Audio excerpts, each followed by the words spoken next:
À l'heure où la cuisine consacre le végétal et le local, de plus en plus de tocs chaussent les bottes.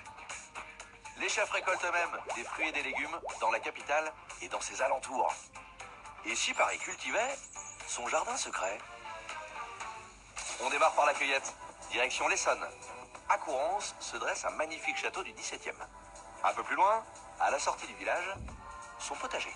Récolter les légumes de son choix sur sa propre parcelle, à moins d'1 heure de Paris, beaucoup de chefs en ont rêvé, Charles-Élie Rouard et la société Tomato & Co l'ont fait. Donc là, c'est les tomates qui commencent, quoi. Donc tu vois, elles sont bien trapues, elles sont pas effilées, elles commencent bien, quoi. Ici, on cultive les fruits et légumes à destination des particuliers et d'une poignée de chefs. François Pasteau à l'Épi du Pain, Hervé Rodriguez de Massa et Tommy Gousset du restaurant Tommy & Co. C'est vraiment extraordinaire d'être à 1 heure de Paris, d'avoir une culture comme ça exclusivement bio. Pour moi, en tout cas, c'est vraiment un honneur. Je me sens un peu comme l'élu de ce potager de Courance. La culture est 100% bio? Alors là, tout est en agriculture biologique, donc on fait tout à la main, on désherbe, on couvre les cultures. C'est pour ça que là, d'ailleurs, il y a de la paille pour éviter justement que les mauvaises herbes poussent. Vous cultivez combien de variétés? Là, on est autour de 200 variétés. On essaie d'avoir un panel, justement, en cherchant des variétés plus anciennes ou qu'on ne trouve pas partout, quoi. Ici, chaque chef a son pré-carré. Moi, j'ai une parcelle où est cultivé à peu près une trentaine de légumes. Charles-Élie, qui est le responsable donc, de ce joli jardin, nous envoie une sélection de légumes. C'est-à-dire, c'est une sélection de légumes qui va être arrivée à maturité. 2 fois par semaine, ils vont venir sur Paris pour livrer les restaurants et les particuliers aussi. Les produits ont été cueillis fraîchement la veille ou même souvent le matin même. Et ils arrivent dans les tables de nos restaurants. Même dans un petit restaurant comme le nôtre, je pense qu'il y a une vraie démarche. C'est super intéressant de proposer ça aux clients. Enfin, il y a une vraie collaboration sur du long terme. Moi, j'ai quand même ce plaisir à venir voir directement. Je viens à peu près 1 fois par mois voir les changements des plants du potager. On part à la cueillette.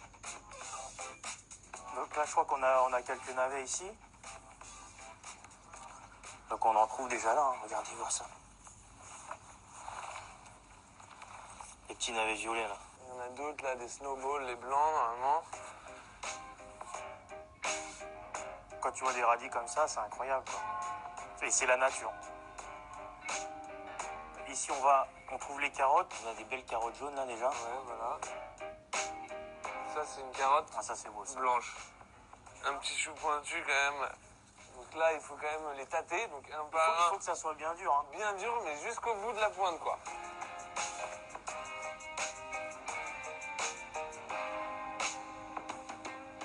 Retour à Paris. Les légumes entrent dans la danse au restaurant rue Surcouf, direction Tommy & Co, la table de Tommy Gousset. Ici, le potager de Courance est même gravé sur les murs. C'est vraiment des produits, donc, comme on l'a vu, qui ont été récupérés ce matin. Donc voilà, c'est vraiment des très bons produits. On va respecter le produit, on va faire un minimum de cuisson, on ne va pas les agresser. Tous ces produits, le chef leur consacre une assiette. Moi, j'aime bien aller jusqu'au bout de mes idées, c'est-à-dire qu'on propose une assiette végétarienne, donc c'est vraiment de main à main, c'est vraiment pour faire honneur aux produits. On veut donner en fait aux clients la sensation, voilà, qu'il est comme dans un potager, qui se nourrit de plein de légumes, et c'est vraiment que des légumes de saison, donc c'est ça qui est intéressant. C'est que des beaux légumes, que des beaux produits, des cocots de radis, une bonne huile d'olive, des Baux de Provence, un peu de verveine, comme ça, cru, des petites fans de carottes. Un petit jardin printanier haut en couleur et riche en texture entre le croquant et le moelleux. Avec cette assiette maraîchère, Tommy Gousset ne s'est pas planté. Les légumes poussent aussi en milieu urbain. Au pied de la Tour Eiffel s'élève le Pullman. C'est un